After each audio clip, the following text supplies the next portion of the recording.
All right, you guys, this video is going to be how to memorize the hormones, how to study them, how to memorize them. I'm going to try to go through all of them. Some of them I don't really have a super crazy study tip for. Most of them I do though. Okay, so first we're going to get into let me make sure my freaking pen's working. We're going to get into oxytocin and ADH. Where are these secreted from? The posterior pituitary. But it's really important to note, let me actually erase this. This is where most people get confused. Posterior pituitary just releases hormones that are actually made by the hypothalamus. Okay, so we have oxytocin. So wait, actually, let me write it in the way it comes out or is produced. So we have the hypothalamus, right? Go down. And it's going to go to the posterior where they will release oxytocin and ADH. Okay, now how do we remember this? How do we remember that oxytocin and ADH come from the posterior pituitary?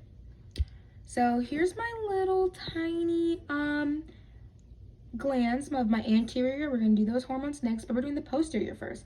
My acronym, and you can make fun of my acronyms all you want, this is how I pass anatomy 1 and 2, is apples and oranges. So actually, if you guys were to just kind of take a look at, I mean, it doesn't really show it on the most pictures, but the posterior gland is actually behind the anterior. So it's actually a tad bit smaller. So the way I think of that is, let me write that. The posterior, it's not a P, is behind or smaller than anterior, okay? You're like, okay, what is that supposed to help me with? Well, because you know it's smaller, then it actually has less hormones than anterior pituitary, right? Because it only has 2 hormones. And those 2 hormones are, so what does apples and oranges stand for? ADH, oxytocin. Boom. Now you have your little acronym to remember. Remember, the posterior pituitary is smaller. It only secretes just two hormones. Think of apples and oranges, and boom, you've just now remembered that from the posterior pituitary, it's just going to secrete ADH and oxytocin. Okay, let's keep going. It'll let me keep going. There's our hypothalamus. This is her PowerPoint, by the way. I'm using hers so I can make sure I'm not missing anything. Okay, so now we're actually getting into oxytocin itself. Okay, so oxytocin is what stimulates uterine contractions during childbirth. I feel like this one's pretty easy to understand. You just want to make sure you know it comes from the posterior pituitary. Let's go to ADH. ADH is also produced in the hypothalamus and secreted by the posterior pituitary, and it acts on our kidneys to reduce urine production. I actually uploaded an entire YouTube video on this particular topic that you should go and watch if you haven't looked at how ADH actually works. This will be on your exam. Okay, let's go into the anterior pituitary hormones. Okay,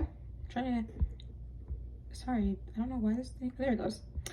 Now we're getting into the anterior pituitary hormone. So how do I remember all these hormones? We're looking at the growth hormone, okay, TSH, ACTH, PRL, FSH, and LH. How do I remember this? TP flag, okay? So just like we made the connection that the posterior pituitary is a tad bit smaller, so it has less hormones, well, the anterior is bigger, right? Bigger than posterior, which bigger actually means it has more. So it has more hormones. It has a total of 6 hormones as compared to the 2 hormones from the posterior pituitary. So what are those hormones? Let me go like this. First, we are going to have TSH, right? PRL, FSH, LH, ACTH, and GH. And what are these? I can write it out really quickly for you guys. Hopefully I make my pen a little bit smaller. Thyroid stimulating.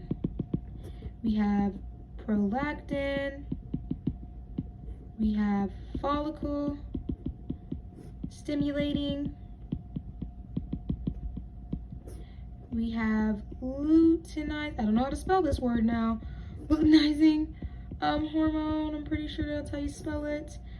This is a big word. Adrenocorticotropic, I'm pretty sure that's how you spell it. Hormone. And then we have, last but not least, our growth hormone. Okay, boom. Look at that. And then let me go ahead and leave this side up as well. So ADH, so let me actually make it bigger. Sorry guys. ADH is actually over here, and you guys know that this stands for anti-diuretic. Not sure how to spell that. I'm a STEM major. Anti-diuretic, and let me use the same color. Let's make it OT, which is also stands for oxytocin. Okay, so boom, you guys can pause the video, screenshot this, because just knowing TP flag, apples and oranges, literally tells you where the hormones are coming from. Okay, now let's just go ahead and move on to the hormones itself, if it'll let me. Okay, so first we have growth hormone, okay? And this controls tissue building, functions, and encourages the body fat to use fat as fuel. So, okay guys, so let's go ahead and start with growth hormone. This is secreted from where? The anterior pituitary. GH literally means growing, okay? And with specifically growth hormone, you guys have clinical applications. So let's go ahead and look at those. And I'm about to give you guys all the secrets to remember this stuff, okay? Ignore all that, okay? So here are our clinical applications. So we have gigantism. Ooh, that was kind of big. That's kind of unironic because I'm doing gigantism. Gigantism, pituitary dwarfism, and acromegaly. Okay, so let's read each one. Gigantism is a hypersecretion of growth hormone in the beginning of childhood. Pituitary dwarfism is hypo, so not enough secretion of growth hormone in the beginning of childhood. Then we have acromegaly. This is a hypersecretion of growth hormone in adults. So let's go ahead and look at kind of what's going on. So this is a clinical application that gets really confusing. But before we even start, I'm going to go ahead and give you guys the easy shortcut for this one. So whenever we're talking about growth hormones, let me get a little bit closer. So growth hormone. And these will be the clinical applications, okay? So we're talking about growth hormone right now, okay? So now first let's talk about how do you spell that again? I think it's yeah. Acromegaly. Let's underline this A. Acromegaly equals A in adults. Boom. You're like, okay, how does that actually help me? Whenever you see a definition that's talking anything about adults, guess what that means? Can't be 1, can't be 2, it could only be 3. Okay, and if you read the definition, so let me erase some of this because I know it's a lot on here. When you read the definition for what acromegaly actually is, it's a hypersecretion of growth hormone in adults, typically due to a pituitary tumor. And what actually is going to happen is you're going to have a overgrowth of bones in hands and feet and face. So here's I think one of these is the acromegaly guy. I think it's this guy, okay? So you're like, okay, what does that mean? Well, if you're fully grown, okay, so you're here, happy, and you're fully grown. The last thing you want is a hypersecretion and growth because everything about you is already grown, right? So hypersecretion of growth hormone in adults, which is acromegaly, is actually bad because you don't want to keep growing once you've already grown, right? But this is your easy connection. So how do I remember what acromegaly is? It deals with adults. Boom. All you have to do when you see this on maybe on the exam is, oh, I went ahead, sorry guys, is make sure you're looking at the A in adults. So let me actually underline that, the A in adults, the A in acromegaly. Boom, that's a simple connection. So it's like A equals A, boom, okay? Now let's talk about gigantism and pituitary dwarfism. I'm gonna open another page that just makes it easier. So here we have, we said we were gonna do the pituitary dwarfism and gigantism, okay? So we're talking in chill, like Dren, so a child, okay? So this to me are the really simple ones. So if somebody's a dwarf, so let me write that. If somebody's a dwarf or small, that means that they have low GH. They don't have enough growth hormone. They're not really growing. They're kind of small. That's making them, well, a dwarf, right? So this is a hypo secretion, right? Hyposecretion of GH. Makes sense, right?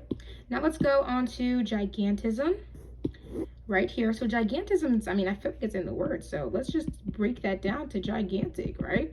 That means large or big, however you want to think of it. But that is a lot. So a high GH, right? So that means hyper secretion, right? Of, my handwriting is so bad right now, of growth hormone. So let's go back and okay, hyper secretion, so let me erase what, actually I'll leave that on there. So hyper, like gigantic, dwarf, like small, hypo, boom. You're on it, growth hormone. Let's keep going. So now we're talking about adrenocorticotropic hormone. These are ACTH, and this is what's going to stimulate your adrenal gland. The connection I have for this, you guys, is adrenal gland. Boom. You're literally done. Now, we are going to go later into the actual glucocorticoids part. She made that on another slide, and I'm going to go into that. And this controls your glucose levels in your body, okay? She next goes into what nobody likes. I don't even like, but let me go ahead and give you my shortcut. Prolactin. People commonly confuse prolactin with oxytocin. No. I want you guys to understand that, let me erase all this. Okay. Oxytocin, right, equals neurohormone, okay? Why is that? Why the heck is it a neurohormone? Well, remember, oxytocin is created in the hypothalamus, right? Let's just pretend that says hypothalamus, okay? It's created in the hypothalamus, right? So because it's created in the hypothalamus, it actually needs a neural stimuli. So oxytocin actually will occur when you are actually breastfeeding, right? So this oxytocin will only be released when this stimulus is actually happening. So you're like, okay, what does that have to do with prolactin? So let's go back to her PowerPoint. My shortcut for prolactin is PR in prolactin and PR in production. Plain and simple. Prolactin equals production. Unlike oxytocin, where it's just stimulated instantly, no, actually just when someone gets pregnant, they're gonna start to release prolactin, which is gonna produce milk and prepare it to be released through oxytocin, okay? So prolactin is milk production. Oxytocin is actually the stimulus of breastfeeding, all right? Okay, so prolactin, now you have the shortcut for prolactin. So let's keep going. Well, if it'll let me keep going. And now we're gonna get into FSH. Oh my God, no one likes FSH. I don't either. It's really kind of confusing to understand, but I'm going to help you guys, okay?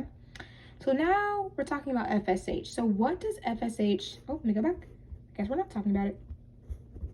What does FSH actually do? Like, what does it mean? Like, it's confusing. What is follicle stimulating hormone? So what I want you guys to think of is, think of follicle. I want you guys to focus on the word follicle. So when before we were all born, before we were on here on earth, we are actually all entrapped in mini follicles of immature eggs and immature sperms. So here's our follicle, right? And here's, we'll make this one a sperm. So I think this is how sperm looks. This is a sperm. This is the follicle.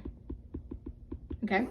And then here is another follicle. But in this one though, we have eggs. So I don't really know how to draw like a women's egg. So this is our eggs, right? So I'm gonna make sure I label these eggs. And this one will be the sperm, okay? And this is the outer red ring is the follicle, okay? So when we talk about follicle stimulating hormone, that basically means the hormone that's gonna go to stimulate these follicles to let the eggs out, to let the sperm out, right? By producing them, okay? So follicle stimulating hormone is the production of sperm and the production of eggs. Why? Because it's gonna go in, stimulate this whole thing, break it, and that in sense is going to help produce the sperm and let the sperm float out. Hope that makes a little bit better sense. Follicle stimulating deals with production of our gametes, and our gametes are our sperm and egg. So if you just remember your sperm and egg are in follicles, then when you see a kind of answer choices, just know you're dealing with the production of our sperm and eggs, okay? Now we're on to the next thing, luteinizing hormone. Oh my God. Not a fan of luteinizing hormone either, you guys. So what is luteinizing hormone? So this is LH. So luteinizing hormone, what I want you guys to focus on is this L. Why? Because I turn luteinizing into levitating. You're like, okay, what the heck? So luteinizing hormone in males stimulates testosterone release by testes. And in females, it induces, so let me underline these, induces, stimulates.